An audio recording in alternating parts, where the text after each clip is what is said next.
छत्रपती संभाजीनगर जिल्ह्यातील पाणी टंचाईची तीव्रता मात्र आता वाढली आहे। संभाजीनगर जिल्ह्यात 105 गावं आणि 15 वाड्यांना टँकरद्वारे पाणी पुरवठा सुरू आहे। याआधी 42 गावं आणि 6 वाड्यांना 51 टँकरद्वारे पाणी पुरवठा होत होता।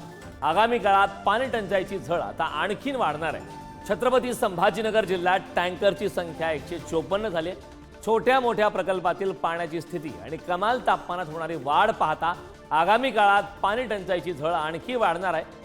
मार्च अखेरच्या अहवालानुसार जिल्ह्यातील 42 गावं व 6 वाड्यांना 51 टँकरद्वारे पाणी पुरवठा करावा लागला। मात्र आज घडीला 105 गावे व 15 वाड्यांना मिळून खासगी 154 टँकरद्वारे पाणी पुरवठा केला जातो। या संदर्भात ताजी अपडेट देण्यासाठी आपले प्रतिनिधी सचिन जिरे आपल्या सोबत जोडलेले। सचिन, आपण पाहतो 105 गावं आणि 15 वाड्यांना टँकरद्वारे पाणी पुरवठा सुरू आहे। छत्रपती संभाजीनगर जिल्ह्यात पाणी टंचाईची तीव्रता आता वाढलेली आहे। काय अधिकची माहिती आहे या संदर्भात? काय कारण सध्यास्थिती पाहिली छत्रपती संभाजीनगरची तर मोठ्या प्रमाणात पाणीसारखी परिस्थिती निर्माण झालेली आहे।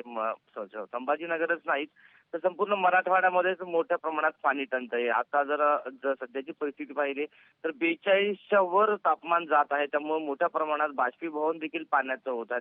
अनेक अशी गावं आहेत, अनेक वाड्या वस्ती अशी आहेत ज्या ठिकाणची जे पाण्याचे जे स्रोत आहे पूर्णपणे आटलेले आहेत। त्यामुळे झपाट्याने टँकरची संख्या ही वाढत चाललेली आहे। संभाजीनगर जिल्ह्याचा जर आपण विचार केला तर जवळपास 154 टँकरद्वारे आता पाण्याचा पुरवठा केला जात आहे। संभाजीनगर शहरामध्ये देखील 7 ते 8 दिवसाला पाणी येत असल्यामुळे शहरामध्ये मोठ्या प्रमाणात देखील टँकर हे सध्या सुरू आहेत आणि हीच परिस्थिती जर पुढे राहिली तर यापेक्षाही दुपटीने टँकरची संख्या वाढण्याची शक्यता वर्तविण्यात येते। त्यामुळे बाष्पीभवन जेवढ्या मोठ्या प्रमाणात होत आहे तेवढ्याच मोठ्या प्रमाणात टँकरची संख्या देखील आता संभाजीनगरमध्ये व मराठवाड्यामध्ये वाढताना पाहायला मिळते। किरण, नक्कीच सचिन, खूप खूप धन्यवाद या महत्त्वपूर्ण अशा माहितीसाठी।